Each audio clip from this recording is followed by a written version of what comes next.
When there's no more room in hell, the dead will walk the earth.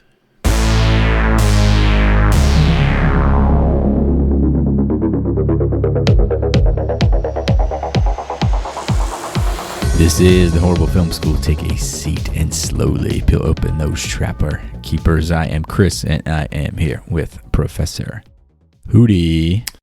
What's up, fellas?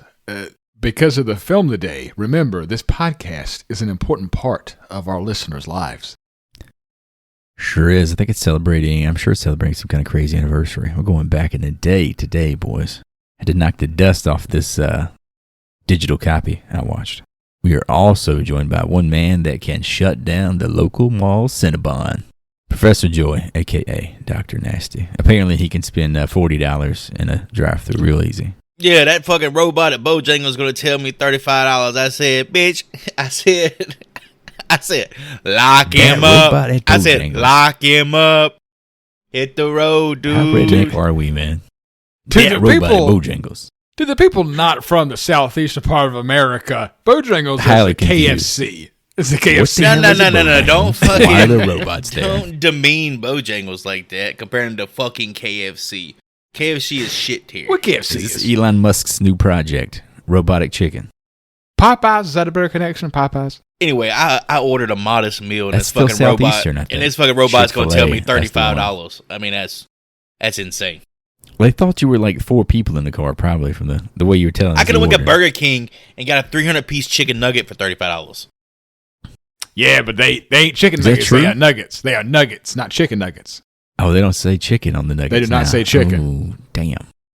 Leftover nuggets. Byproduct nuggets. Don't have the same ring to it. Yeah, All right, fellas, once upon a before we time, get they were into selling a today's- 10-piece for like $2. Oh, yeah, I remember that. Everybody was gobbling them bad boys. The golden You know they was years, about to boy. expire or something.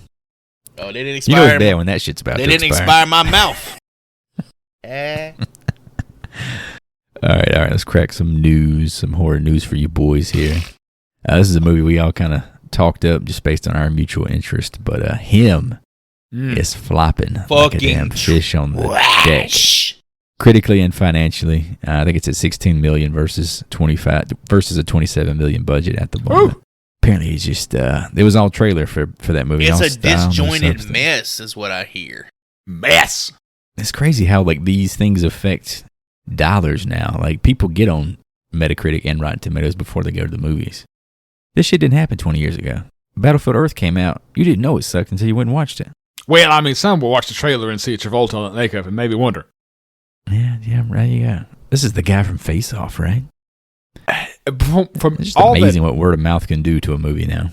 From all that I've read, apparently Marlon Wayans gives an incredible performance for what it is, and then everything around him is just dog shit.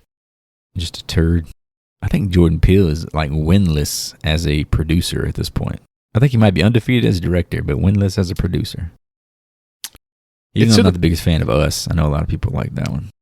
It's to the point where if he is just the producer, I'm good. Yeah, it's like, I don't know if he has a nose for talent, and that's okay. Not everyone does. To that point, though, if you think back on whenever Tarantino gives a blessing or Wes Craven gave a blessing, It's always like 50-50. Yeah. I don't think that's what I'm saying though. Jordan's, I think he's 0% right now. I can't think. Well, you gotta get one hit before we can even take this seriously anymore, right? Yes, he's got some weird tastes. Also wanted to talk about, this is a movie I haven't even seen the original, but apparently the sequel for The Black Phone is supposed to be banging. Stephen King gave it a big thumbs up. Supposedly it's a lot scarier and better than the original. You guys seen The Black Phone? It's like PG-13. It's like PG-13 horror, right? Yeah. Is it? Yeah, I got kind of a weird vibe off of it. Like it was not made for me. I wasn't the biggest fan, and I know some of our community is not going to agree with that. But the people I've talked to in person that have seen it pretty much said, you can skip that one. But I saw the trailer for the second one ahead of, what was it, Weapons, I think. The trailer was banging for that second one, dude. It looks scary as hell. Second one looks like it could be better than the first one. The only issue I have with it is it doesn't make sense. Does it like have some ghost logic in there that kind of shits on everything? Exactly. It it's seems like a conjuring problem. Like a shoehorn There you go. Joey hates those. But yeah, the trailer looked dope, though. Kind of reminded me of Silent Hill. Speaking of which, I heard that new game is supposed to be the shit. You know anything about that new Silent Hill, Joey? I was reading a review about it. Apparently, like, the vibe and the atmosphere is great, as it always is with Silent Hill, but the combat leaves something to be desired. Like a melee focus. You're not playing for You're not playing for combat. You're playing for atmosphere and story. You want to be scared. Last thing I got here, I know we talked about it before, Resident Evil is getting a big screen take in 2026, but this time it is an entirely original story set in the game's world, not another remake. I was listening to Zach Kreger on a podcast the other day, and he essentially said he's never seen a Resident Evil movie, but he's played all the games. So there's a good story. Now, it's good or bad. He's a big fan of the games. And he cast, I don't know if you guys have watched Weapons yet. I think Cody has. But the kid that plays the junkie in there is cast as the lead. He's kind of got that Leon look about him, so I'm wondering if it might be like a Resident Evil 4. Tall, skinny kid, you know. Yeah, God, I always think of Chris Redfield. I don't know why. But yeah, you want the Jack, dude. You want the Rock coming out. I just want the Jack guy. John Cena. I need John Cena. It's got to be John Cena. I love John Cena. That's all I got on the news front, boys. Anything you guys want to hash out before we get into it? I had two things. First of all, in connection to this movie, the 35th anniversary 4K steelbook of Tom Savini's version of George Romero's Night of the Living Dead is hot. It's hot off the press, and I love Say that 5 times fast. Damn.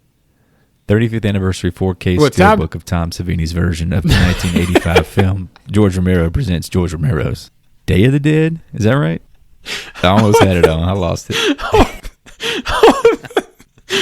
On the steelbook, it says that on the steelbook. George Romero's Night of the Living Dead, but it's directed by Tom Savini. What the hell? I thought he. It's a. You know how Psycho with Vince Vaughn is a direct shot-for-shot version of Psycho? With Tom they don't Savini. Package that as Alfred Hitchcock's Psycho, directed by Gus Van Sant, do they? It just is Psycho. I don't think so. Jesus Christ, man. Yeah. They package this bad. Did Jordan Peele produce this motherfucker? Let's throw some more names in there. Quentin Tarantino and Jordan Peele presents. It's got Tony Todd, and I actually enjoy that version, mainly because it's in color. It's hard for me to watch black and white. It's just hard. Not everything's black and white, I reckon. I understand that. So this is the remake of the OG 68 Night of the Living Dead, right? Yes, it came out in 1990. Yeah, Savini directed it. Romero just signed off on it, right? Okay. Correct. Yeah, gave his blessing. I think I follow your logic. It's worth a watch. The 4K version, or are you talking about in general, just the movie itself? Well, I don't have a 4K anything to play that on. You got a PS5, just the movie right? itself. PS5. Yeah, I don't have a 4K television. You got one of them fucking CRT TVs from the damn 80s? They got to hand crank the TV when they want to watch something. I got a 1080p projector, but it's not one TV for sound. You got the other TV for the picture. You remember that shit back in the day? What, they don't sell Granny's house. You put one TV on top of the other. They let you like borrow reels and shit from the library. You got a projector like you in an old ass fucking movie theater projector. Microfiche. I get DVDs and Blu-rays. You just got to spin it real quick. Don't worry, the library's not got a single 4K yet. Thank God. I don't know if we got the budget for that. All of our tax dollars are just keeping Hootie and horror movie 4K Blu-rays. And the last thing I have here is there is a new Thomas Jane movie coming out called Play Dirty. God. Directed by Shane Black. Comes out October 1st, Amazon Prime. Is this a horror film? No. I don't know. We're just promoting. It hasn't got to that point. I forgot. It hasn't got to that point quite yet. I forgot you were his agent at this point. It's when he starts making horror movies. Please support Thomas Jane. It's all in good fun. We all love Thomas. That's all I got. Good looking man. Got a good chin. All right, that's all we got to say. Let's get into today's assignment. We're going back to way back in the Wayback Machine before any of us little youngins were swimming in anybody's sack in 1978 for Dawn of the Dead. Today's lesson, had to dig on this one. I wanted something cool. I got to do this with an accent. Hold on. When the dead walk, senores, we must stop the killing or lose the war. What was that, Pepe Le Pew? Pepe Le Pew? What I went French Hispanic. What are you doing, fucking Pepe Le Pew? Fucks it was the skunk? priest in the basement. The Spanish priest in the basement. We must. Oh, the throwaway scene. The throwaway scene. Oh, that I watched. I had to research versions of this movie because apparently there's like 4. There's a lot of versions. He was in my version. I thought it was a pretty cool quote. We must stop the killing or lose the war. Hey, papa. Yeah, it's throwing the French, the baguettes at the end. It's like Speedy Gonzalez fucks Sylvester Pepe Le Pew. Yeah, I think that's. I think he got canceled. Pepe did. So, all right, Mr. Hootie, your movie. Take the reins. This is going to be another long episode, boys, because this was Dawn of the Dead 1978 was a movie that was in the legendary stack of VHSs that the older Hootie had when I was a child that I wore out. Shit. Was Debbie Does Dallas in there too? It was not that I found. He probably had it in a different case. It was locked away. He had it in one of those Nickelodeon clamshells. It was Harriet the Spy. What the hell is this? Like at Rugrats. I don't watch Rugrats. Little did I know. What the hell? Didn't catch that one. So before we give our reviews and thoughts on this film, let's see what the fans thought. And these are by way of Rotten Tomatoes. First up, Colonel Lingus. That's pretty fucking good. I like that one. I'm going to borrow that one. Can I use that as my PlayStation Network username now? This is from 2000, so I mean, this guy was ahead of his time. Damn, innovator. Titled, I Hate This Film. Damn. I've been forced to watch this film many times by Kim Williams. I have to say that this film is so overhyped that I now think this film is complete rubbish. People that I've talked to about it say it's a portrayal of life in an unthinkable situation. I think it's badly done. There's one scene where the audience sees down the aim of a gun and George Romero points to someone at every race. I think it's by this scene he's trying to show that the disaster would affect everyone, but the characters are so stereotypical it almost is sickening. I hate this film. 3 out of 10 stars. Who the hell is Kim that made him watch this? I'm assuming it's his partner, maybe his wife, girlfriend. Who's that bitch? Just throwing her under the fucking bus on the internet. And this 25 years later, if Kim Williams is still with Colonel Lingus, God help you. Hope that boy know how to eat. All I can say. Next up, this is a Rotten Tomatoes name if I've ever seen one. G.W. Petrosky from 2023, titled just Dawn of the Dead. I was 17 when the film came out, and honestly, it still scares me today to see it. And I'm 63. George A. Romero rocks as the director. The zombies are cool for this time period, and a lot of skill went into making them. The action is virtually nonstop, and the horror is always present. Being shot in the late 70s and having the special effects like that were really on key. The actors had the great Ken Foree leading the way, and Scott Reiniger had a really hard part to play. David Emge was super, and the beauty and awesome Gaylen Rose were superb. To this day, it scares me as I first saw it in 1978 when I was a teenager. 10 out of 10 stars. I got the nostalgia goggles on in 2023.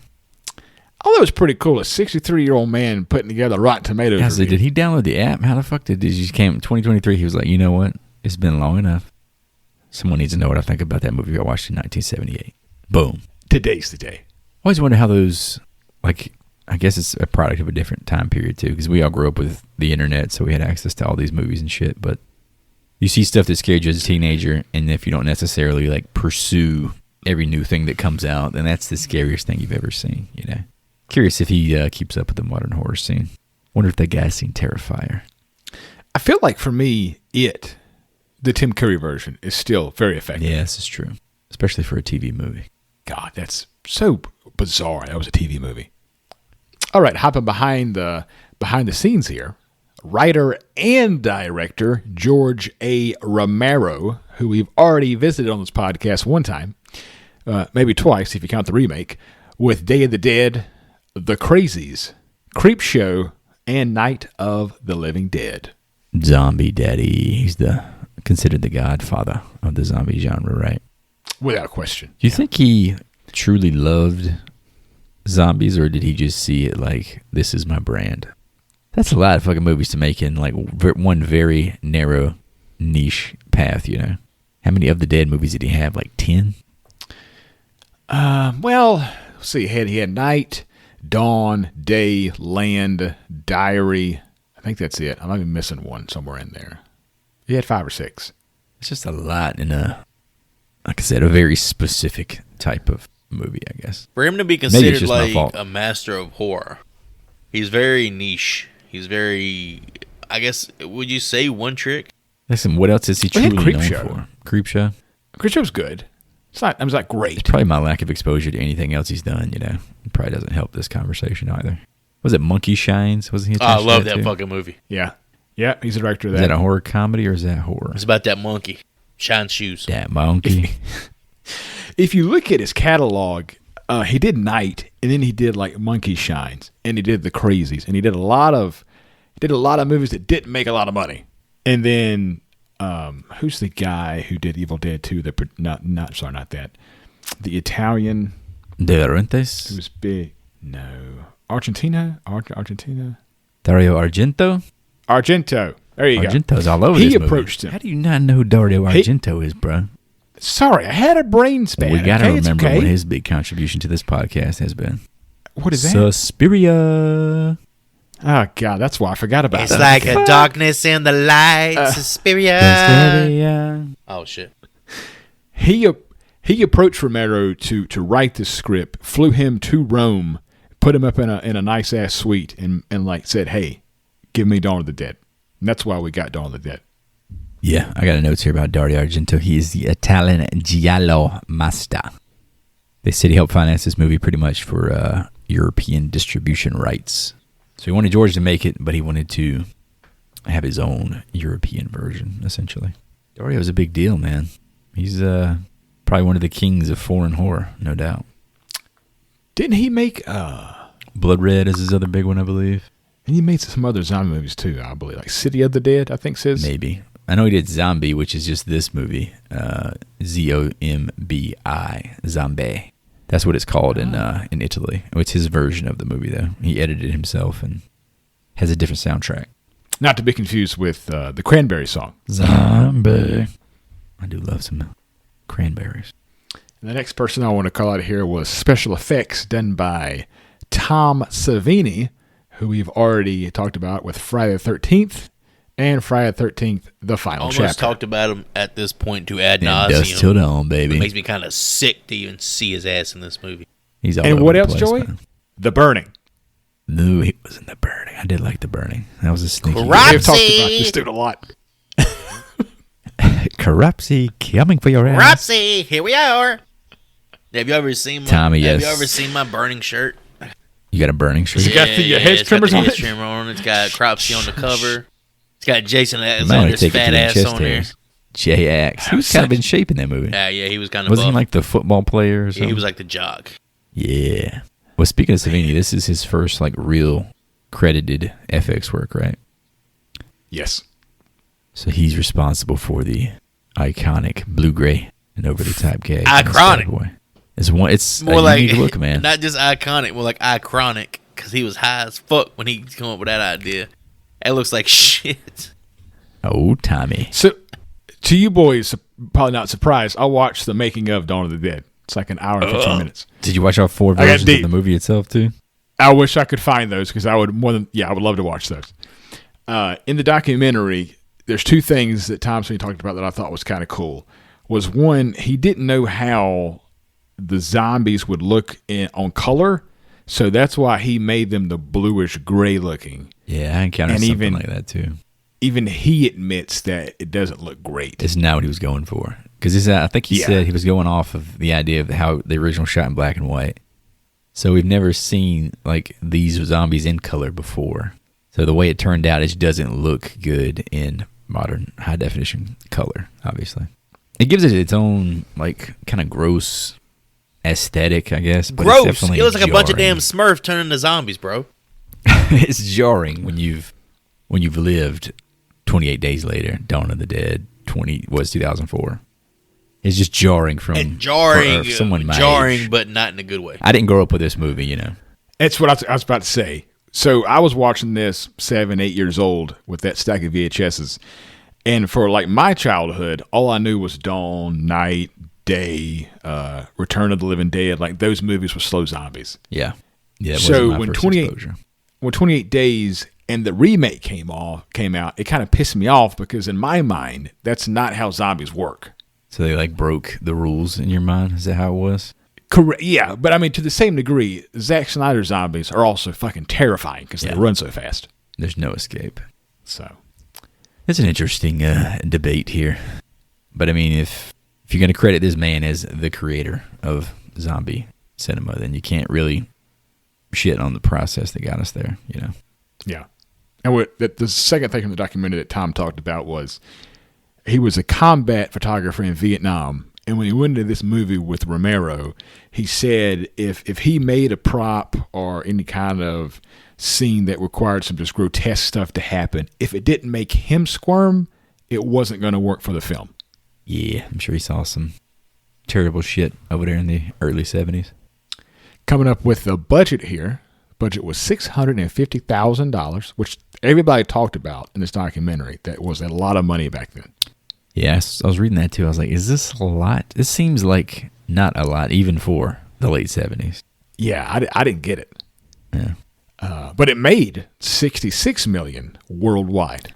That's crazy. I saw that same number, and I looked at it. I was like, is this even, like, real? That's, like, over 66 times its budget back. That's insane, dude. Well, I mean, if there's 4 different versions floating around out there. Apparently, because I was digging into it, I was like, surely this is some bullshit on Wikipedia that's not true. But apparently the foreign markets were insane for this movie. Japan ate this movie up. Obviously, in Italy, it was a big deal because that's where Argento was pumping it anyway. But it's made a ton of money overseas. It's rare for American horror to translate like that. I feel like it was just so cutting edge of its time that it was just shocking. Yeah, it's just hard to, like, again, without the context of growing up and being in there in that moment, it's hard to understand. Because this comes out the same year as Halloween. And that, I mean, obviously we know that was made with a shoestring budget and made a ton of money too. That's crazy to think they'd come out this same year. Those are two, like, top 10 horror films all time. Yeah. 78. It was the decade. You had The Exorcist in 73, you had this in Halloween, you had The Shining come out in 1980. It was a good 10 years to be at the movies. Do you fellas have any interesting tidbits about Dawn of the Dead? I wanted to shout out the music before we get too far. I can't believe Hootie is dunking all over all my Italian references here. Hasn't even touched on it yet, huh? Joey, tell me who did the music for this film. Motherfucking Goblin! Goblin. Not Necrogoblicon, but close. Well, here's the thing. If you watch the extended version, I don't think you got any Goblin at all. If you watch the Argento version, you got all Goblin, baby. It's nothing but Goblin, baby. It was a goddamn Goblin fest. Goblin is the Italian prog rock group who also scored Suspiria. They was gobbling up. They was gobbling it up. Yeah, they're super like synth heavy. I think you didn't think their. I guess it depends on what version you saw, but their music kind of makes this movie for me. Oh, for Hootie, if he saw the extended version, it was all library music. Yeah, that was all. So you would fucking love it since you like being in the library so much. All free domain bullshit that somebody they got Beethoven and shit. I get Beethoven's probably really expensive to get into a movie. I don't know. It's very soothing music. That's what it is. Muzak. That's what they call that. But yeah, shout out fucking Goblin, man. Can't shit on Goblin. The elder Hootie actually bought this film on vinyl with the Goblin soundtrack. There you go. He knows. He knows that music's where it's at. Apparently, the soundtrack on vinyl is one of those like holy grail soundtracks for horror movie fans. It's pretty high up there on the list. On vinyl? It is. I have the Suspiria vinyl, courtesy of the big brother there. I got. Hey, yo, that's me, bro. Very cool. I got one half of the Goblin vinyl horror hits. Tell them what I got you for this past Christmas. Are you talking about the Evil Dead on vinyl?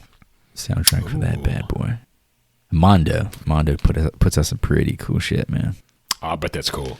It's got the incantation on there. He plays it for his children. Got the incantation there. You play it backwards when the kids are going to bed. Trying to put the baby to bed, I just spin that backwards. His eyes turn yellow and goes into a trance. There's something in these woods, something ancient. I could just see the camera floating through town coming to my ass. Oh my God. That'd be cool. Don't even joke about that. It got me freaked out. You are out there in the woods. I did see this was filmed at Monroeville Mall in Pennsylvania. Apparently Romero was there just like fucking shopping. I was like, this place seems pretty cool. And some dude he knew like owned the mall. He was like, come check it out. I'll show you how all this shit works. And he showed him all these secret rooms in the mall and like all these escape hatches and shit. And that's when he got the idea to, let's just make a movie in the mall. And it turned out that he used that exact mall in the movie. It's fascinating because we covered Day of the Dead, and that was shot in Pittsburgh, like the Pittsburgh salt mine, wherever it was, limestone. That was mine. that big bunker movie. Yeah, I remember that one. Yeah, it seems like during this time period, Romero was the king of Pittsburgh. Is he from Pittsburgh? I think the whole like Tom Savini's from Pittsburgh. He's from Pittsburgh. Like the whole crew's from Pittsburgh. Local boy. I did notice. Now that you bring that up, I just now put it together that. I was looking through the cast members trying to find things they've been in. A lot of them didn't have a ton of credits, but most of them were from Indiana. I did notice that. I was like, why is every fucking lead actor from Indiana in this movie? Yeah. I guess they're product of that area, you know. That's cool, though. It definitely feeds into that small budget we were talking about. But because they used that mall and they were shooting, they had to stop shooting over Christmas because it took so fucking long to take down all those holiday decorations. They did it like 2 nights, and they were like, fuck this. We're just taking 3 months off. We'll be back in January. I couldn't imagine putting a Christmas tree up and down day after day. Every day, dude. And then the mall's got to open, so you got to put the shit back up at like 4 a.m. In the background, jingle bell, jingle bell, jingle bell, right? On top of mopping up all those zombies' guts and shit. It's confetti every fucking where. Tinsel, holly. Yeah, because from what I read, they had to shut them. They filmed at nighttime when the mall was closed, and they had to have everything back to perfection by 10 a.m. when it reopened. Yeah, that's nuts, man. Day after day, day after day. Yeah, at some point, I'd be like, fuck it. What are they gonna do? Fire us? Trying to make a movie here. And the Monroeville Mall still exists to this day. Still operational. It's somewhere outside of Pittsburgh. Oh, okay. What do you think's the most popular store at that mall these days? I'm gonna say J.C. Penney's because it's got a pretty big part in this movie. Christ. It's got a pretty part of the movie. I feel like the Hot Topic at the Zombie Mall has to be a fucking hit. Well, that's also true. They probably have a Dawn of the Dead section. What's like another cool emo goth store? Spencer's, baby. Spencer's, that's it. Spencer's, get all the zombie dildos you can buy. I go there. Maybe at Journeys. I go there. This dildo's got maggots in it. I go there and get my candy underwear. Oh yeah, I remember this. You're talking about like the fruit roll-up kind or the like hell no, the Smarties Smarties, baby. Got the elephant trunk. Got the elephant trunk with Smarties. You get the fruit roll-up kind. They stick to you and stuff. Then you can take it off and put it on your face. I get that. Joy about to get I get that fucking fruit by the foot. You hire me? Gonna need more than a foot if you're putting it around my butt. Around your butt? Someone's eating your ass with fucking fruit by the fucking foot. Cut a little hole in the middle, buddy. Sit on that boy. Anything, Joy? No, fuck this movie. No, actually, yeah.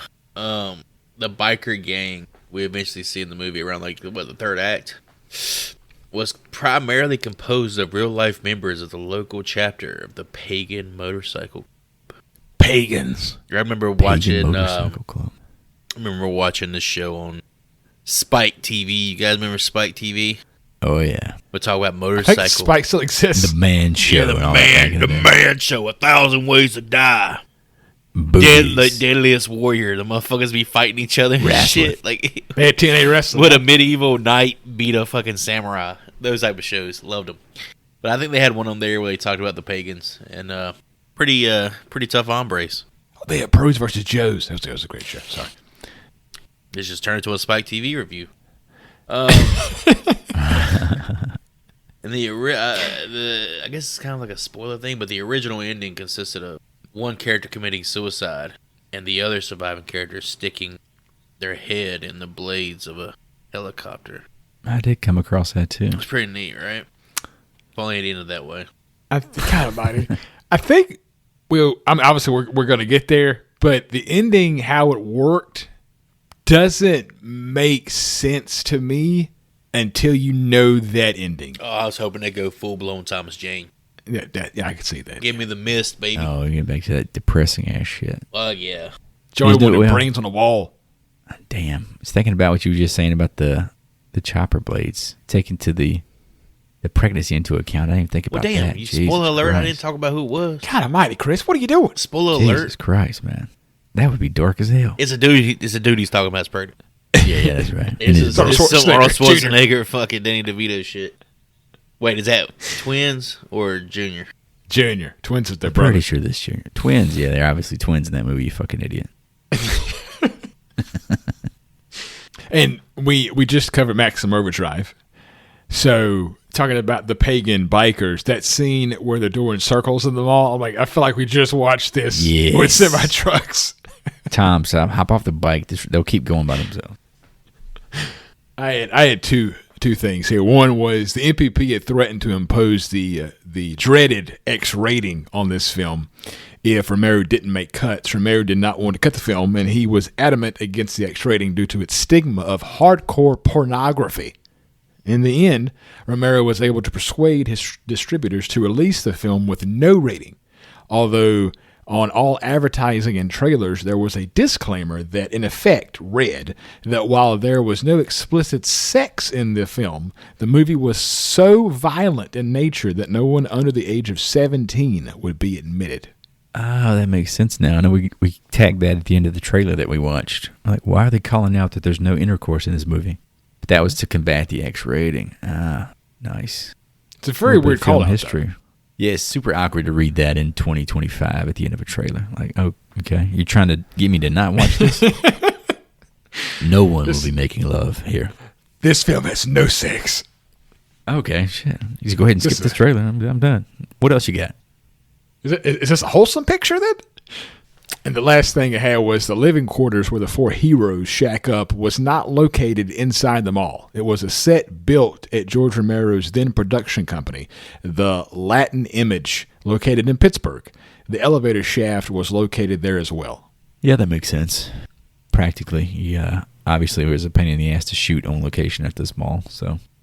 Even as a kid, I always found it weird that this mall had this upstairs storage room. Like a loft apartment type setup, which is essentially what it becomes. Literally turns it into a fucking Airbnb. It's got like rooms and shit. Oh, yeah. Fuck, is it cooking dinner and shit up there? All right, fellas, if that's all we got, let's hop into 1978's Dawn of the Dead. The normal question, the first question is always, are these cannibals? No, they are not cannibals. Cannibalism in the true sense of the word implies an interspecies activity. These creatures cannot be considered human. They prey on humans. They do not prey on each other.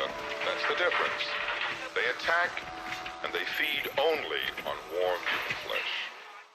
A mysterious plague reanimates the dead as flesh-eating zombies, collapsing social order across the U.S.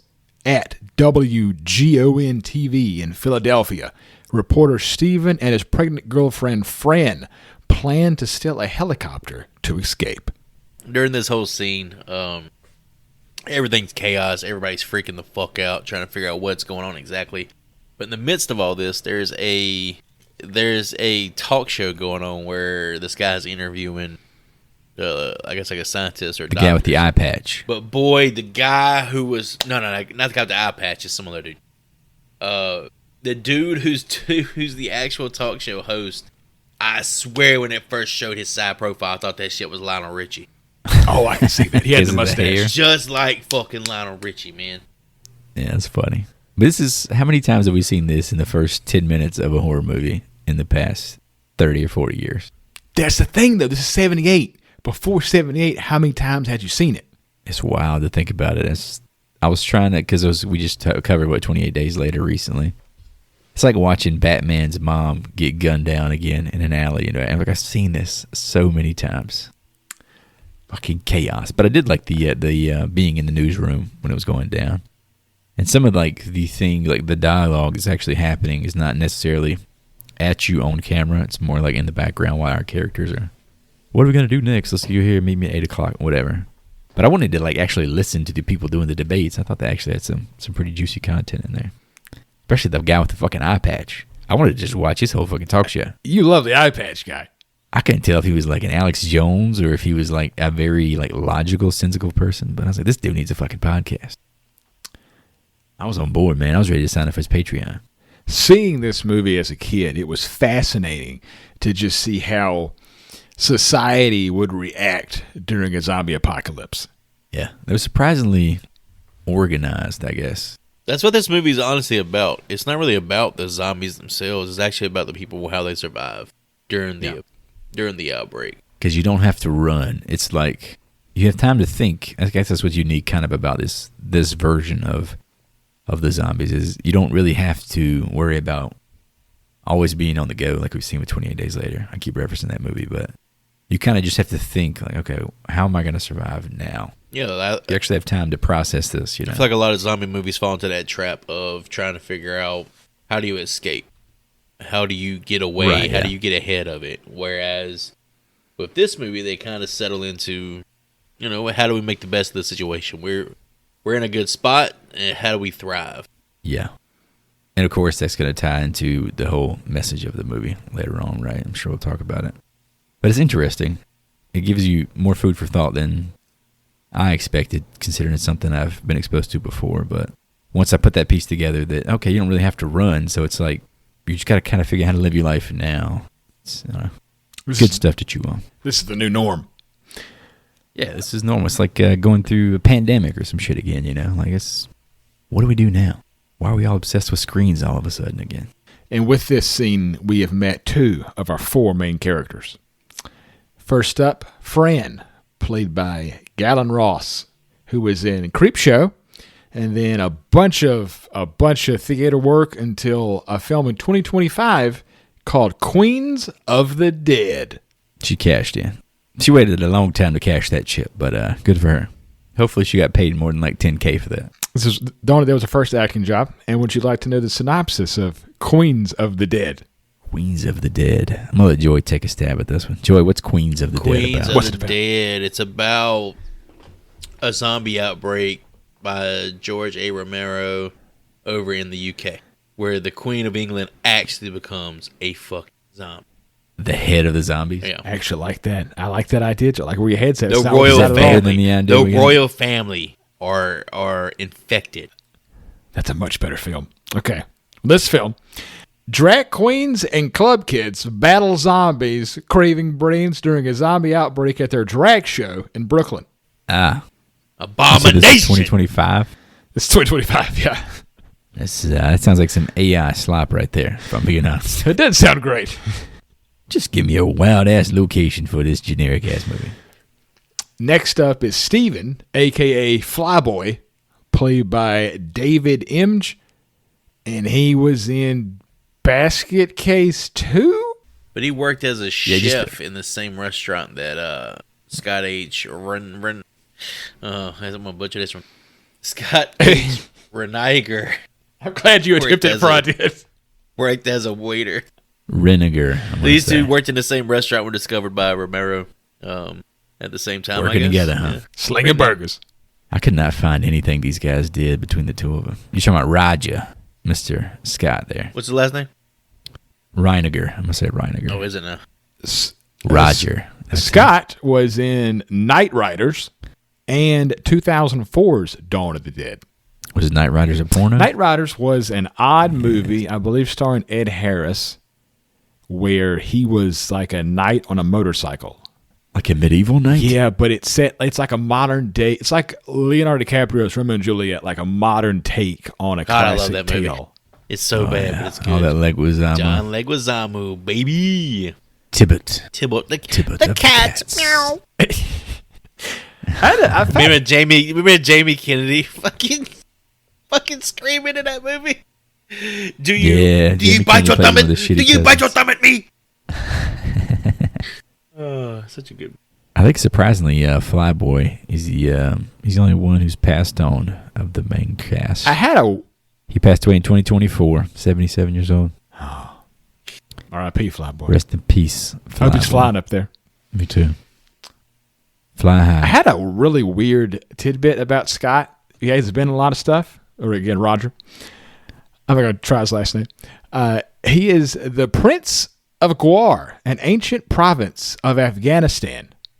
The band? The hell are you talking about? What? He is the great-great-great-grandson of Josiah Harlan, I think that's how I say his name, the first American to set foot in Afghanistan, and who signed a treaty giving the title of Prince of Gwar to all of his heirs. Allow me to go ahead. Dude, this sounds like some allow me to go ahead and fuck your world up. I put that on IMDb, bitch, to try to catch motherfuckers just copy pasting shit.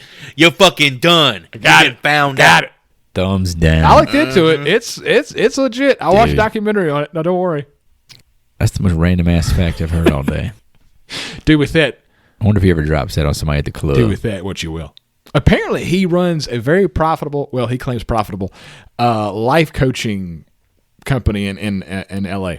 Yeah, good for Scott. SWAT officer Roger teams up with fellow officer Peter during a brutal raid on a housing project plagued by both zombies and some pretty violent police work. Yeah, that one cop goes a little trigger happy there. He's like headhunting motherfuckers. My favorite character in the movie. Give me a blowtorch. The fat racist cop just blowing people's fucking heads apart. He's so racist. He shot that dude in the fucking head as soon as he opened the door and blew his shit to Did not have time to clock him as being a zombie either. either. Just fucking spray, not even pray, just spray. It was great. And he was fucking, he was in like a fever pitch about it too, man. He was so excited. He wasn't aiming. He had the shotgun like at his hip. Hell no. He hip fired, blew a motherfucker's head off, and was like laughing about it. So Tom Savini was very proud. Christ, because apparently for '78, a guy's head getting blown off was just state of the art new age shit. Yeah, the head. And Savini said that he made this mold, and inside of that mold, he shoved in like all this extra food from catering, and threw in a bunch of like red food coloring, and that was what was inside that head. So it was all nuggets. No chicken in there. It's just pure nuggets. Mac and cheese and shit. Nugget meat. Some watermelons. And apparently everybody, like the whole cast, came to that room and watched Tom Savini like fired a shotgun, and like that's how they did it for real. Everybody had to gather around and watch this shit. Watch this motherfucking head pop off. I read a note, and it might be some misplaced BS fact, but apparently that head was originally made for a different scene, and they ended up using it for this one because they decided to change the ending. Oh. The exploding head was supposed to be part of one of the ending gags, I believe. Or might be misremembering something there. It would have looked good. I thought it looked pretty fucking dope, though. It's probably my favorite effect in the movie, if I'm being honest. And here... Yeah, unfortunately, this movie kind of suffered from a lower budget when it comes to special effects. However, I think they made the most of what they had. Here we meet Peter, played by the great Ken Foree, who's been in From Beyond, Leatherface, Texas 3, Halloween 2007, and the dad from Kenan and Kel. This is fucking Joe Grizzly to me, bro. Joey, pretend like you Joe Grizzly on the toilet. Hope you ain't in a hurry, son. I want to choke a damn hog in here. He said, what's he say? I ate a burrito. I ate a burrito that's talking back to me about to clog these pipes. Fucking Michael Myers keeps just standing there. He's like, all right, motherfucker. God damn, Mikey, I gotta take a shit. He knocks down the damn stall like 3 times. Do you know who you fucking with? I'm Joe Grizzly, bitch. The amount of times y'all talk about the greatest. He's the greatest fucking character in the entire Halloween franchise. Is Joe Grizzly number 1, Michael Myers number 2. I want to go back and watch that version just for that scene. Just get on fucking YouTube and watch Joe Grizzly going at Mike. It's Hall of Fame, dude. I don't know if I brought this up during the Leatherface when we covered Texas 3, but this is still just so damn bizarre to me. In 2010, he wrote, again, Ken Foree's not been in a lot of movies. Right, yeah. I was shocked, honestly, that he hadn't been in more when I looked into it. In 2010, he wrote, produced, and starred in a low-budget film about the DC sniper in which he played the DC sniper. Damn. That's a weird dive. It's there. like... Is he from DC? No, he's from Indiana. What the hell? But, like, why would you watch a movie Something about that story, yeah. He's got in his crawl. It's got a 2.1 on IMDb. Yeah. That's hard. You can do that. It's just like, I don't want to watch it just because of the content. Yeah, it seems a little bit squeamish, especially in the modern world that we live in. It is not aging well. Another thing I had here was the scene where the zombified husband walks into the room where his wife's at, and his wife caresses him, and he bites out of her neck. Is a great effect. Yeah. Oh, I love it. Yeah. I think that's the the zombie image for me from this movie. Like, having not seen it, and I've seen this movie once before, probably 10 or 15 years ago. Leroy was taking fucking chunks out of that lady's neck and all. Yeah, watching him pulling that off, that was the zombie I remember from this movie. And then they go into the basement, and Peter and Roger have to kill a room full of dead, it was rough Kid and Foree really sells this scene as far as how hard it is to just shoot human beings. Yeah. I think this whole project sequence is probably the scariest, most intense stuff for me. And it's all kind of front loaded here at the first 20 minutes of the movie. It's almost like a film unto itself, honestly.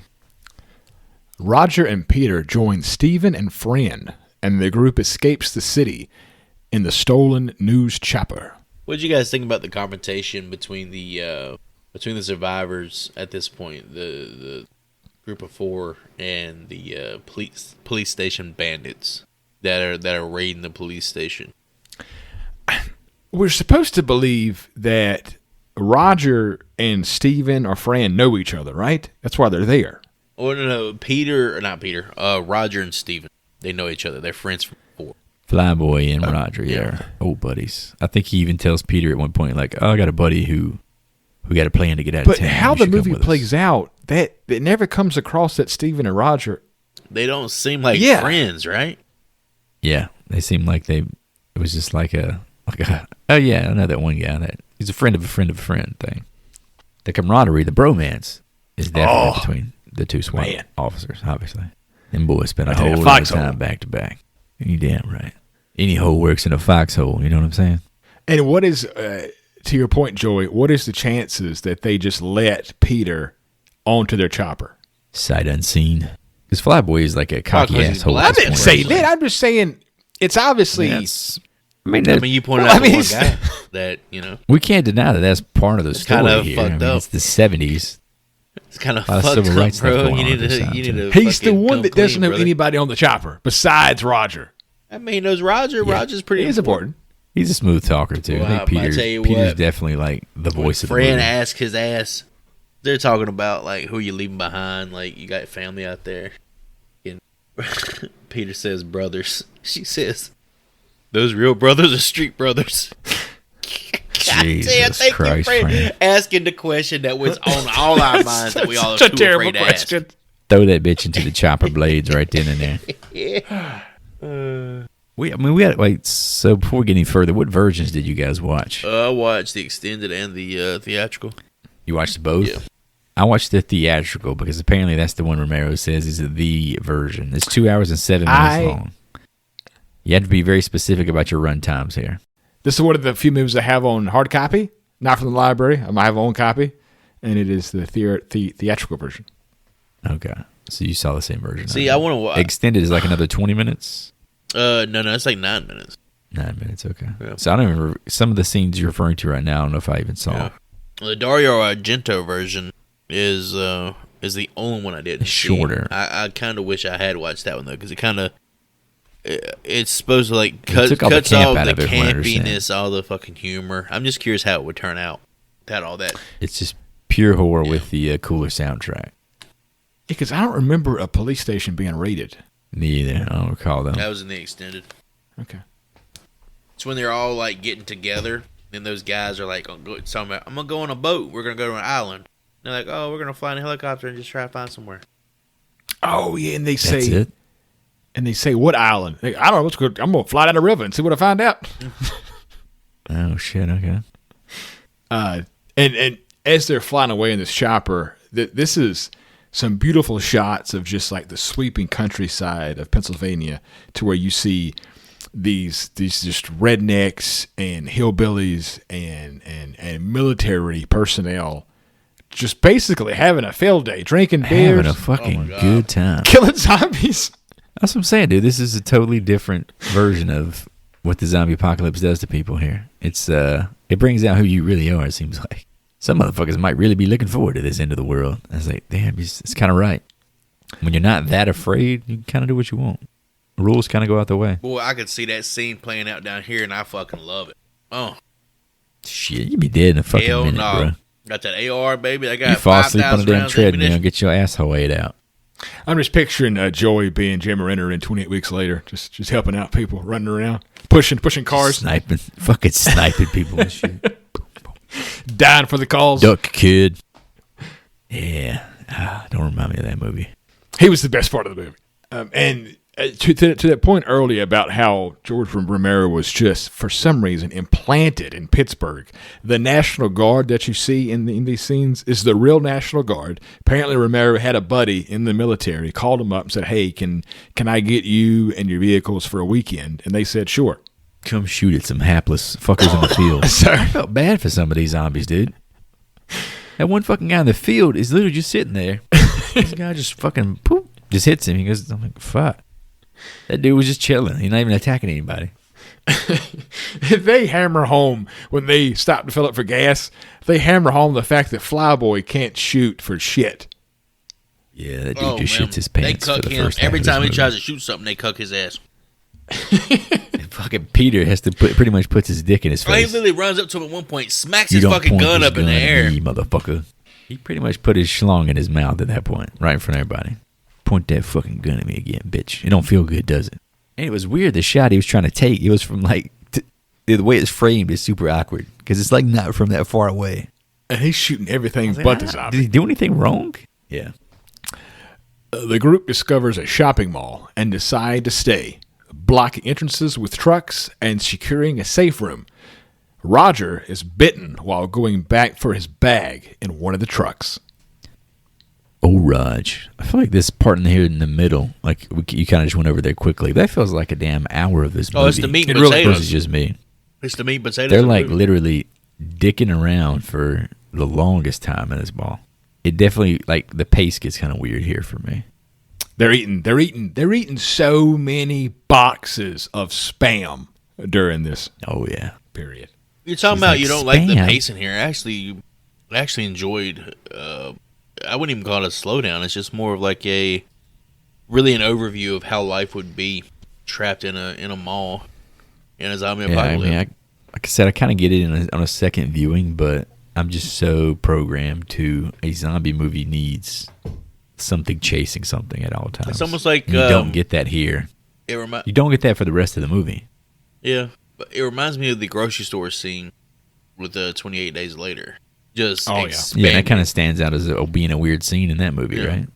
That feels like a weird tone shift, and it only lasts 2 minutes. But it also gives that piece of humanity of like at the basic function, and we're like they're just trying to live a normal life. It's not. I think what it is they don't. It's not about trying to go somewhere, trying to be something. It's more like fucking like Joy eating Cheetos just now. Like, there's fucking Cheetos out there, you know. We could eat Spam and we could be alive and happy. But we can go downstairs and have fucking Cheetos. We don't need these things. That's the point, right? That's the point Romero's trying to make here. Yeah, that's the point. You're putting yourself in danger. You're putting yourself in danger to do shit you don't need just for entertainment, just to be a consumer. That's all you're doing. You're just consuming. Well, that's the same thing as Jim going for the fucking cheeseburger in the diner. He didn't have to go in there for the damn cheeseburger. Consumption. He's just looking for a burger. It's different though when you're getting chased by zombies. I think once they get to the mall, the rest of the movie is just about consumerism because everybody is just wearing mink coats. They're more than comfortable here. Yes. There's no reason to go downstairs. I always found it odd when I watched this movie that I think it's Roger asked Flyboy, what is that? And Flyboy goes, it's one of those new shopping malls. I was like, why? What's that? Yeah, that's such a weird dialogue. But I looked into it. I guess maybe that's for foreign markets too, now that I think about it. There was only a few malls at all in America at that time. Right. And if you're playing this for like a Japanese or an Italian audience, that might not even be a thing there. Ooh, like, shopping mall. They build these gigantic buildings for you to come buy shit you don't need in one spot. I cannot believe it. So many stores. it's America it's the symbolism of America, right? The shopping mall, if you think about it. It's everything in one building. The melting pot. What did you fellas think about them using was it a Volvo or Volkswagen? When they were driving through the mall? Yeah, clearing it out. Yeah. That was pretty cool. It was just cool to see people doing shit in a mall like that. You know? It was cool to see people drive a car inside of a mall. Yeah. Even when the bikers come in, it still looks like, it's still got like a gnarliness to it, because you're like, that's a fucking mall, like where people just walk through every day, you know, especially when you know there's one that's in use. And now people have those dumbass scooters. You ever go to malls now where everyone has those things they ride and shit? It's sketching up and down the hall. I haven't been to the mall in a long time. You haven't seen that?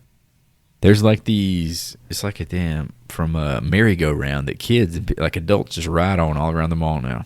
Are we at that age in society where we can't walk around a mall? Yeah. They give you shit to ride around the mall now. This is sad. It's bizarre, man.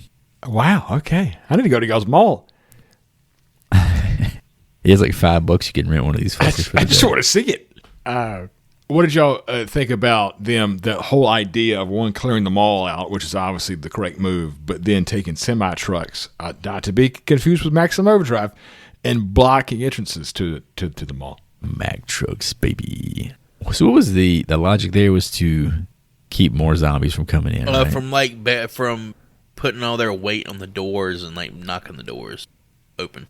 It just seems like not a brilliant plan. There's no way you could be so airtight against that door with a fucking truck that a zombie's not going to be able to squeeze through there. It doesn't seem like a proper deterrent to me. It seems to me like you're drawing attention there. Well, I guess to Joey's point, if you're in the logic of a horde, it would take that possibility away. These fuckers don't run, though. That's the thing about it. They would have to like intentionally be pressing up at the same time, right? I guess they'd just be like bumping each other if they were in a horde. They wouldn't really. Yeah, that's what I'm saying. They'd have to be like 1,000 of them accidentally bumping each other at the perfect time. Again, if you have the zombies that run and shit, I understand it. They could push. There's no force there. But it seems to me by putting the trucks there, you're like, oh, there's people inside. It seemed like a fucking flag for the bikers to me. That's a good point, yeah. And the last thing before we move on here is I always thought that this scene, it shows so much hope because, I mean, Roger is just giddy to the 10th degree to be moving these trucks. Oh, yeah. This is what he was made for. And there's just so much hope, and then boom, he gets bitten, and it's like, okay, well. Bitten on the damn leg. I felt bad for Peter more than anybody. I feel like it hurts him to watch his buddy go through all this. You better get your head on straight. You know, messing with your like you messing with mine. Damn it, Roger. Fucking Flyboy, as this is all going down, is in the chopper, like trying to yell at him. I'm like, he can't fucking hear you. Oh my God. All he's doing is wasting gas. Do something else. There's no horn on the damn chopper? I wouldn't mention it would be, but he's just wasting gas. Who the fuck are you beeping at, Chris? He can't, or he don't have a microphone or some shit where he can be like, hey, dude, you better get fucking bit in the leg. And if something did go wrong, what is he supposed to do? Fly in? Gotta get you to a hospital, buddy. The group clears out zombies inside the mall and enjoys a lavish lifestyle with endless supplies. Mink coats, guns, candies, all kinds of shit. What would you be? What would you rate? What would be the first thing? Joey's gonna get all the edible underwear from Spencer's. Obviously. I'll get the butt plugs and the analies. I think I would. I can guarantee Hootie's thinking about some food. I was about to say, I think I just hit the food court up. Cinnabon, dude. Oh my! Oh, fat boy. I want to stick my fucking mouth under the Cinnabon faucet and just fucking Cinnabon frosting. I want to deep throat Cinnabon frosting. I just want to throw up from eating too much Cinnabon. Yeah, damn, I do love a Cinnabon. Always makes me think of the Louis C.K. bit. He's like, you know, you're a fat piece of shit when, as soon as you get to the airport, you go to Cinnabon for the airport that you're arriving at. Such a good joke. He's like, I like to do it at the airport I'm leaving and the one that I arrive at. I could see us three being locked up in a zombie-ridden mall and us bitch each other to stop eating all the Cinnabon. Like, we could take the upstairs where we could block. No. We're fucking barricading ourselves in Cinnabon. I want all that hot glaze running down my face as I get hauled off into the zombie apocalypse. I did.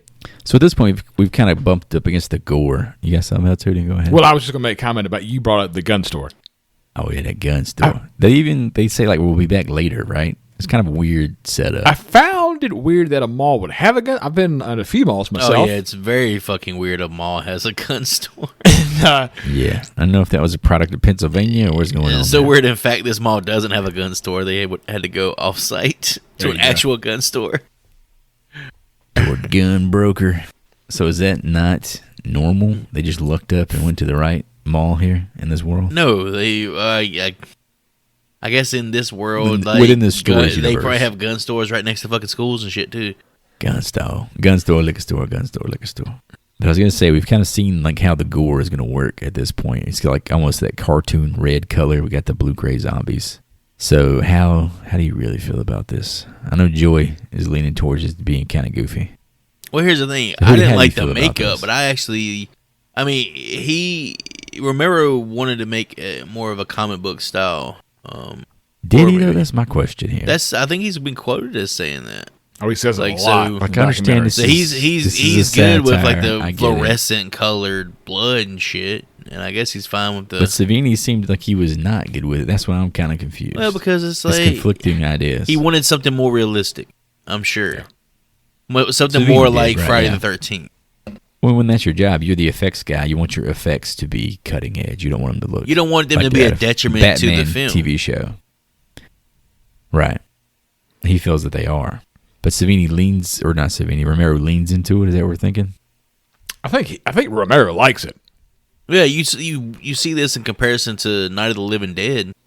Like the tones of these movies are like night and day, right?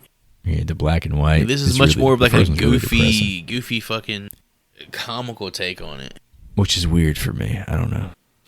I feel like it does, like I said, the whole scene in the projects is like not funny, is disturbing, made me feel icky, which I think it kind of set the pace that disappears for the rest of the movie for me. So I feel like I had a weird experience with this one. You don't get that sense of dread ever again in this movie. Yeah. Even leading down to the basement where they're talking to that priest who kind of like walks out as they have just executed 30 people. And he's like, we got to stop all this killing, boys. I was like, damn, like this is an emphatic message for this movie, you know? And then we're literally slamming cream pies into people's faces and shit before long and getting stuck on escalators. Maybe that's part of the message. Maybe I'm too stupid for the satire to really click. They talked about the pie thing. We'll get to that. Oh, there's going to be some cream pie. They said there was no sex in this movie, but there's a shit ton of cream pie. Watching this movie back, I was a little confused so they cleaned them all, and then they're like, well, we got to figure out what to do with the bodies because they're going to turn. So they decide to put them in the meat coolers? In the fucking freezer. That was disgusting. With the food they're going to eat? Yeah, I thought that was a little odd myself. And he made it a point because there's several shots of like a zombie being laid down next to like a really good slab of meat. Right, yeah. I don't know what that was trying to say. Maybe people are meat. Maybe that's what he's trying to say. I don't know. Again, out of the satire, I think it just went over my head. And so here we get the montage of shopping, which I always liked. And then I thought to myself, in today's version, which I've already kind of talked about, like what would we all be grabbing? So apparently Cinnabon and then fucking fat douchebag treats. Guns. There's going to be guns here, Joy. You going to get some guns? Oh, that'd be sick. That would be so fucking I'd be getting a damn Switch. I'd be getting the Switch too. I'd be getting that Donkey Kong Bonanza. And I'd be putting that damn lock on my door because y'all going to leave me alone until I beat the game. This has got a damn family-sized bag of Sour Patch Kids. You damn right. Watermelon. That would be fucking dope, man. Eating nothing but junk food and playing video games until the zombie apocalypse was over. And apparently we got an endless supply of those moving machines you're talking about, scooters. Damn right. That'd be like those motherfuckers in WALL-E where they haven't walked in years. The legs don't even fucking work. They're just fat. They're fat as shit. They can't even walk anymore. That's the life I'm heading for. I'm trying to live that WALL-E life. You damn right. Oh yeah, I didn't even think about just hitting up the damn. It's not even. What is it? GameStop. Just raid fucking GameStop, dude. That's all the entertainment we're gonna need for like 10 years. Or the damn DVDs, bro. Oh, we could get Dawn of the Dead on 4K Blu-ray. Oh, it's never looked better. Just watching movies and playing video games and eating junk food. Man, which again, I guess is kind of the point of the movie. We can all have blankets of Art the Clown as we watch Evil Dead 2. Man. Man, we could even start a fucking podcast. We could just kind of do what we're doing right now. We can start a podcast. Broadcast it out on the radio. I don't know about you two fellas, but every time I play any kind of an arcade racing game where you got the steering wheel and the pedals and whatnot, I always think of Roger from this movie. Oh yeah, me too. This game look intense, man. I ain't never seen one like this. I think the Eden Mall had one of those games back in the day. You get to sit down. I remember the Walmart back in the day, dude. Cruising USA. That motherfucker was everywhere. That was very popular. Never got more than like 10 minutes into it before you had to pump quarters in that bitch. And then, Joy, do you want to tell us what Peter said here in front of Jesse Penny's? Quoted the movie. I was going to say, my father let me once see. said. Hey, cracker. Something. Friend, yeah, I'm Joe Grizzly, bitch. Friend, I ain't trying to raise that white ass baby. You fucking bitch. We haven't talked about it. Fred is pregnant yet. He did say, I can take care of that, you know. Yeah, He asked fucking Flyboy directly. Shit. You want me to abort it? I'll do it. He said, I know Fran how doesn't to get a do fucking say in it. Fred is chain smoking her ass off in this movie. Drinking like a motherfucker, too. She drank a lot of wine in this movie. When there's no more room in hell, the dead will walk the earth. What's wild to me is, in my mind, that's forever the beginning of Dawn of the Dead from 2004. There's a man go around, he's taking names. Exactly. He decides that's who where my to brain free always goes. and who to blame. It's the chubbier version of Ken Foree saying the same thing.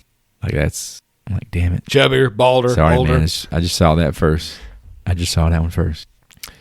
Roger is dying, taking in a lot of morphine, and eventually reanimates. Peter is forced to put him down.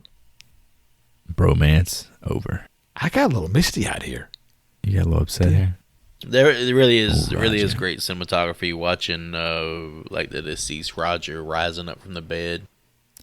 Like Hold on, though. Wait, hold on. But did it first look to you like he was getting an erection? Oh yeah. Because at first, it looked like the middle of the sheet kind of. It looked like Peter was staring down at his fucking cock while it's getting harder. And it's blue too. It was just fucking weird. Look at that Smurf dick. But when you see his face and he's got the blue face, Kyle looks so fucking hunched goofy, up, man. Chin down. It does look fucking goofy, man. as shit. It's hard to be scared in that moment. Well, no, they want you to be sympathetic. It's hard to be sympathetic when you're looking at this fucking clown show. And Peter's sitting there in a damn sweet-ass turtleneck. Just fucking waiting, dude. Looking smooth, like he's straight out of Saved by the Bell or some shit. And then you're forced to feel bad for Peter because he's now this weird third wheel to this kind of shitty couple, to be honest with you. Yeah, I think he kind of takes Flyboy under his wing to be like, all right, let me man you up now. Let me show you how to make love to this beautiful white woman.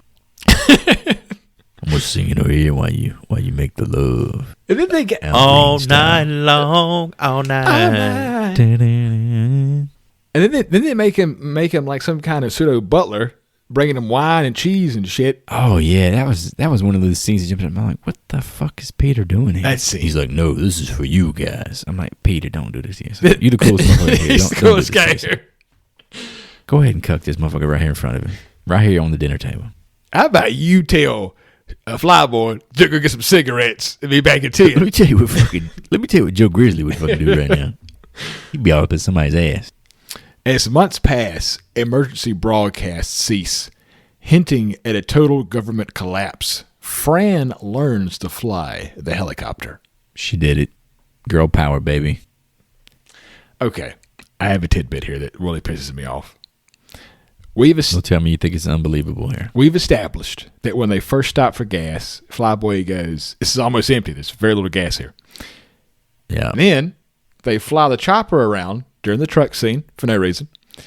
And then he makes Fran learn how to fly the chopper for, if you ask me, not really a great reason. Yeah, this is true. Is it a boredom thing? They're just wasting entertainment. No. There's a lot of gas. Of, like, there's potential that he dies. If he dies, then they need needs to be another somebody that exit. can get the fuck out of there. And she's got the baby inside her. Inside you, I wanna be. Inside Can I be you. inside of you? But yeah, she's got the baby, so she's got to keep the baby alive. So she needs to know how to fly. They kind of Peter, he's too tall. Fly the chopper.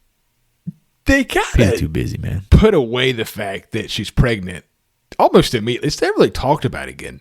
Yeah, because of course, going back to the 04 version, I'm like, oh, this is going to have a big payoff. Not really. No, we see she has a baby bump later on, like as it's a point of conversation about the abortion. Like, it's that debate where she's like, oh, I don't have a fucking say-so over my own body. You go eat a dick, Steve. And that's kind of it. It has no other plot device at that point. A biker gang invades the mall, breaking the barriers and unleashing zombies back inside.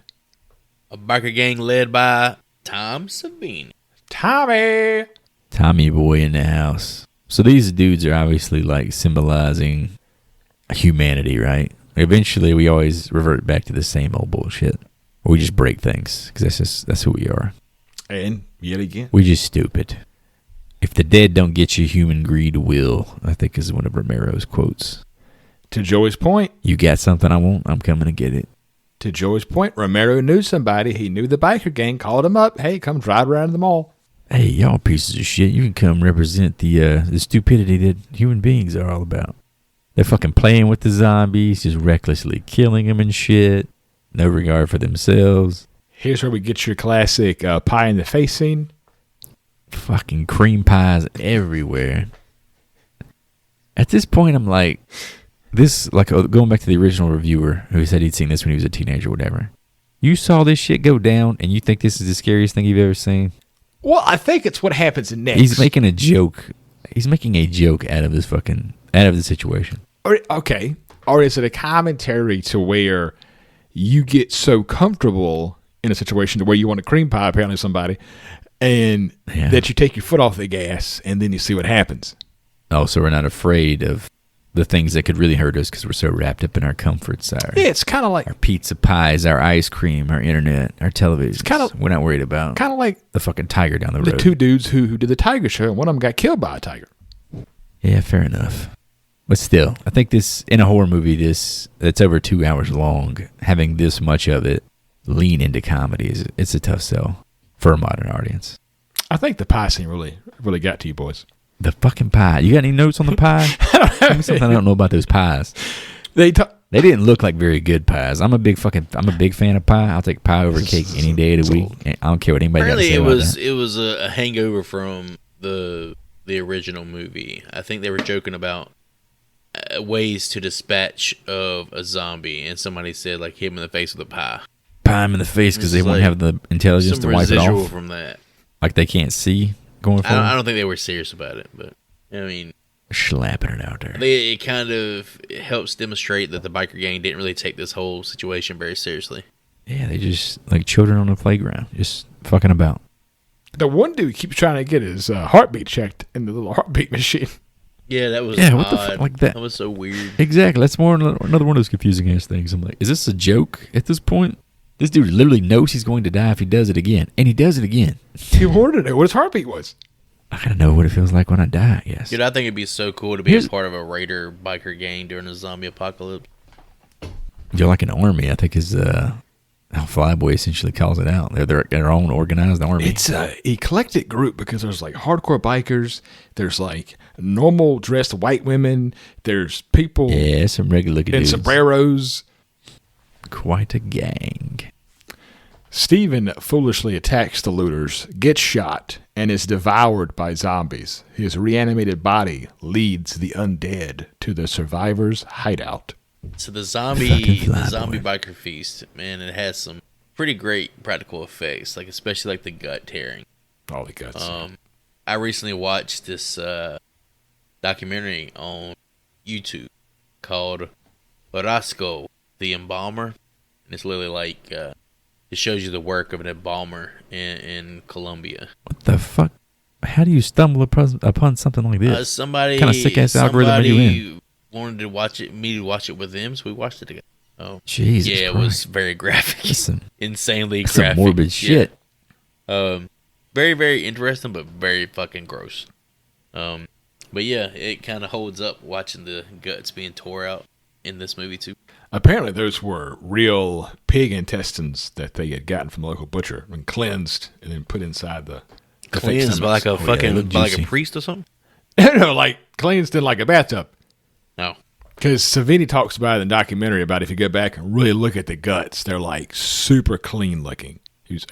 Yeah, they looked almost rubbery, like they were brand new, shiny. Oh, I had a note here when Savini's. I think he's on a bike. I think he's on a motorcycle. And he's got the machete and he's riding. He just decapitates that zombie. It looked great. Yeah. Yeah, that was cool. I was kind of annoyed with he knifed somebody in the neck at one point here too.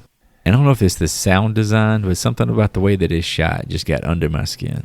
It's like there's complete silence. Oh, and he puts the knife in. I'm like, why is there no audio here? The sound design in this movie is weird anyway. Like, I think it's a problem in like the mixing or something. Cause I can't even hear half the dialogue. I was like, what the fuck? Why would we not have a sound effect here? Because it didn't seem like it really happened because of the lack of sound, you know? Because we were so tight on the shot, and it's just like if I stabbed a fucking cake, it would make no noise. I think in that scene, Roger shoots him right after that. And it's right before he dies. And is Flyboy's, I guess, turn here to attack the looters a commentary on his own greed? Yeah, I think it was tying back to kind of because he was the one that had the theory earlier about why they were going to the malls. They were returning to what they knew in life, right? That's why these people were there. And I think he was trying to get some vengeance on them, and then that's why he makes his way back upstairs too, because he's returning to what he knows. Like there's a piece of him still in there. So I think it was just him trying to get some vengeance and then trying to get back to his girlfriend. His sweet, sweet lady. His pregnant girlfriend. Peter kills the undead Stephen. Fran escapes to the roof as Peter nearly gives up, but fights through the zombies to join her. Peter gonna make his last stand with a fucking Derringer, with a 2-shot Derringer. I didn't get that. Confusing as hell. What was he doing? Why didn't he go? He done given up, man. His boyfriend fucking Roger ate the shit. He didn't want to have to raise that white baby. Well, I didn't understand why he wanted to die, and I didn't understand why he changed his mind. This is the only things about like these characters I just don't understand. I'm actually right there with you. It's like the blood cuff guy. I'm like, what? He didn't have like a moment that made him change his mind. It was just like, fuck it. You know what? I'll go. Yeah, because I mean, the ending's just seems discombobulated. The whole ending does.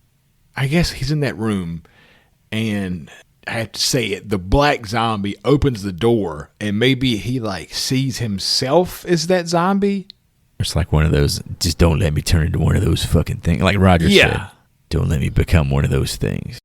And that's why he says, I mean, even if it was like a shot of him remembering Roger or something, I could get behind because I'm like, oh, okay, I get it, but I don't know. Maybe you're right. This one's for Roger. One for Raj. I will say when Flyboy, because Flyboy's the first zombie to come into that room, and Roger just blasts hit that dude's brains. He gets fucking wasted all over the wall. And the audio there was kind of weird too. It's like we couldn't hear the gunshots or something. It was just it threw me off. It seemed like a lesser moment than I think it should have been. Yeah. I feel like it should have had more of an emotional punch. It was just like, oh, fuck, mowed him down. There's more coming. I'm like, you fucking killed the dude you've been with exclusively for months. Flyboy is dead. Can we do like a slow motion, have a little bit of violin, something? In the arms of an angel. Yeah, exactly. I would have been down with that. Instead of those little puppies like getting sucked up into tornadoes or whatever, it'd be Roger just falling. The two survivors escape in the helicopter, low on fuel and with no clear destination. Again, confusing as hell. Like, okay, what the fuck? We're just going to crash pretty fucking soon, so this is, I don't know. The whole ending just feels like a big shrug to me, I guess. Not the original ending, Joy. You want to elaborate on that one more time? Oh, man. Original ending, Fran gets a fucking head cut off. No, she decapitates herself right? intentionally. Yeah. And then Peter... She sticks her fucking head in the blades of the helicopter. Does she while she's pregnant. Does she jump up? I don't understand it works. That's what I wanted to know. I wanted to see the physics of this fucking idea. She's on like the deck. Does she get a running start or something? And then she sees like the zombies about to over... She got hops? She sees the zombies about to overwhelm the helicopter. She's wearing the pumps. You remember the pump shoes where you pump it up and you can jump higher? I think ultimately she wanted to like spare her child from being eaten by zombies because they would eat her. That makes sense. Throwing her head in right the fucking. She could have just jumped off the roof, but she throws her head into the fucking blades of the helicopter. What if you fuck it up? Then you got to live with half of a head for the rest of the fuck movie. Is that gonna happen? You ain't gonna live very long, bitch. There ain't no doctors. I'm saying like if you're in mid jump. Obviously, she's got a fucking 50-inch vertical. She's in mid-jump, and she, like, regrets her decision and tilts her head a little bit. She just loses like a quarter of her head, and then she's fucking stuck like that. Obviously, has a 50-inch vertical. Obviously, she could obviously fucking dunk on a 20-foot goal. And then Peter just, casually kills himself. Apparently, Peter just says, "Fuck it." You think? Wait. Did he watch her do that first? He was like, you know what? Fuck this. I ain't never seen a white woman jump. I ain't never seen Caitlin Clark like that. I'm dead. I'm out. And so that's into the movie. And I feel like this could have set up a sequel, but as we know, Romero chose to make more of like a universe, and we never see these two characters ever again. Right, yeah. I guess the assumption is they crash and burn somewhere, right? Well, I hope they didn't crash and burn. Well, we're going to park in the woods somewhere. I guess you don't have to run. That's the thing, though. You don't have to run no matter where you go. In my mind, you can just walk. Peter's raising that white baby. Okay? Yeah, I guess it's true. She threw her heads in the blades once they fucking finally parked. You ain't no fucking. You know what? I think I'm done. You would raise this kid. He's been crying all night. I'm going to go jump in the helicopter blades. It's 2 o'clock in the morning. Where the fuck you going? You hear the chopper firing up. Oh. She's going to do it. She's doing it. Fred, I can hear her pumping her kicks right now. So with that, fellas, what piece of memorabilia from Dawn of the Dead you taking home? I think it'd be really cool to get the mounts that are like scattered all over the gun store, like the antelope, the boar, the buffalo, the impala, the water buck, all those trophy kills. Some hunting trophies. Be sick as none fuck. of those are your kills, That's what I'm man. saying. Like I don't have to have the guilty conscience of killing this majestic animal, but I get to have the reward. Okay. I feel like this is the most memorabilia-rich movie we've probably ever fucking covered, considering it's in a mall. And you can kind of guess like the things we didn't see that were there. I'm going to keep it simple. I want some of that pie, baby. Ooh. Wasn't the best-looking pie in the world, but I do love some pie. Mine's kind of boring then if y'all are picking stuff from the mall. Because it's so iconic to me. I want the jacket. I want Peter's... I want Friends head. I want Peter's police uniform. With the jumpsuit thing, the fucking overalls.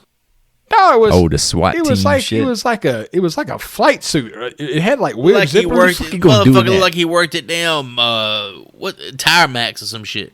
It did kind of look like he worked at Tire Max. It's just got a little bit of Michael Myers look going on. It's so iconic to me, and I can't fit into Rogers because the real actor that played Rogers is like 5'4", looking like fucking Pep. I did notice how short he was. Yeah, there was a massive. They were when they're going down the hallway. I was watching. I was like, is Ken Foree fucking huge, or is this guy just really tiny? Ken Foree is 6'4", and Roger I think is 5'5". Yeah, it's a big ass difference. What you gonna do with that suit, man? Dress up for Halloween or some shit? You damn right. And everybody go, who in the hell are you? This is clearly Ken Foree. Man, this motherfucker right here just got off his shift at Pet Boys. Hey, if motherfucker go change trick or treat, you better change my name. 10-minute oil change my ass. All right, Peter, change my damn brakes, you dumbass. All right, fellas, get out your grade books. Joey, what are you giving 1978's Dawn of the Dead? Got some bullet points here, fellas. Got some characters that are easy to root for and invest in. I love the parts of the score that were done by Goblin. Just as I did with Suspiria. There's a unique setting and an interesting concept here that hard to deny. Great pacing and doesn't feel as boring as you'd think for a movie about people trapped in a mall for a month. Although the extended edition does feel like it suffers from bloat.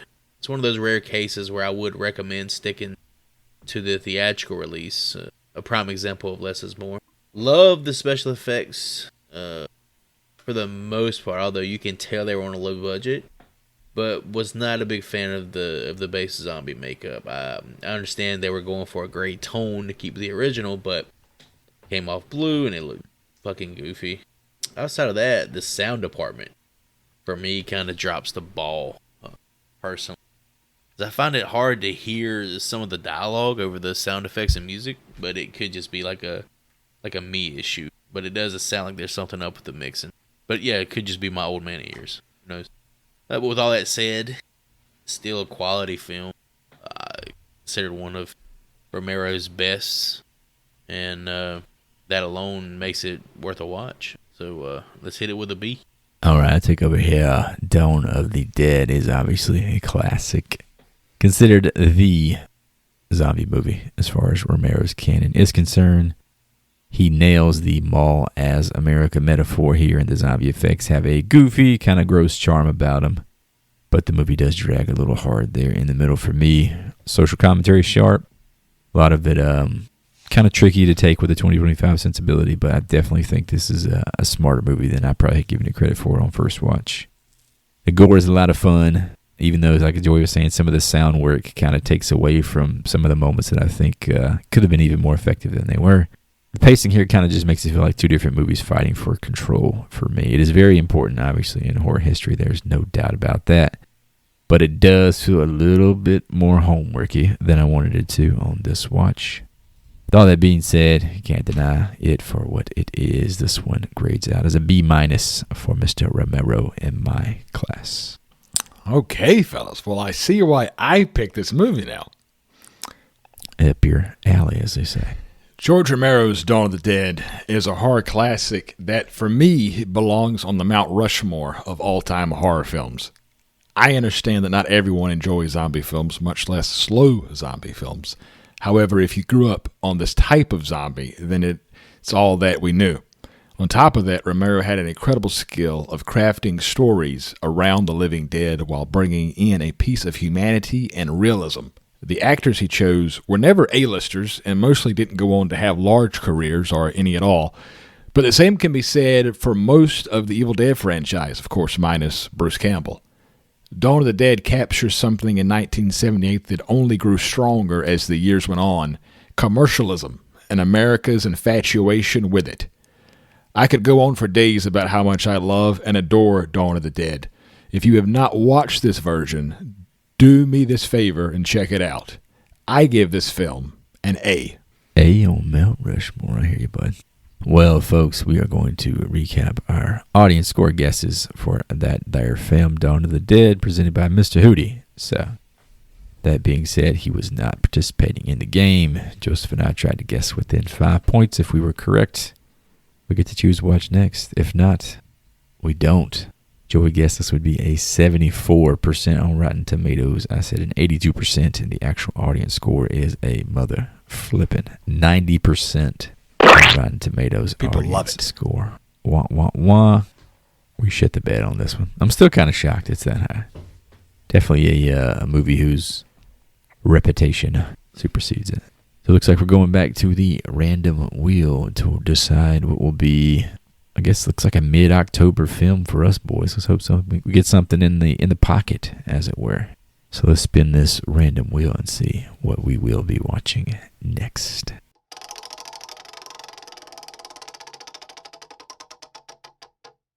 Looks like we're going, ironically enough, going to Silent Hill, boys. We just fucking talking about this. 2006's Silent Hill. Oh, wow. That's unexpected. That's exciting. The Will's a timely beast. You damn straight. All right, boys, let's pull up the trailer on YouTube and watch that bad boy for Silent Hill from 2006. If you want to do so, you can watch along with us on our YouTube channel. Otherwise, you will find us right back here on this here episode in a few short moments.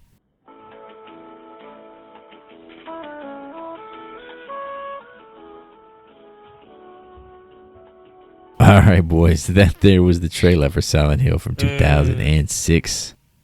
Let's take a guess at that meter score for the audience on Rotten Tomatoes. It's random, so we're all on the hook here, boys. It's going to be trash. I'm going to say fucking 40. But I haven't won in a while. I'm going to say 30. 30's good. Hell, I'll take 20. Damn, I didn't think it was that fast. I'm the one that's seen this movie, and I remember it being horrendous. Bunch of fucking haters, man. You didn't see that state-of-the-art CGI, dog? Yeah, it's got Sean Bean. That's automatic 10-point bump. GD, right, bud? Well, folks, thank you for listening. You can check out horriblefilmschool.com to get links to all the episodes, our social channels, and the merch store as well. But if you don't feel like spending cash, you can always support us for free in 3 simple ways: rate, review, and subscribe. And if you're truly feeling generous, send us some thick old cream pies fit for zombie face smashing.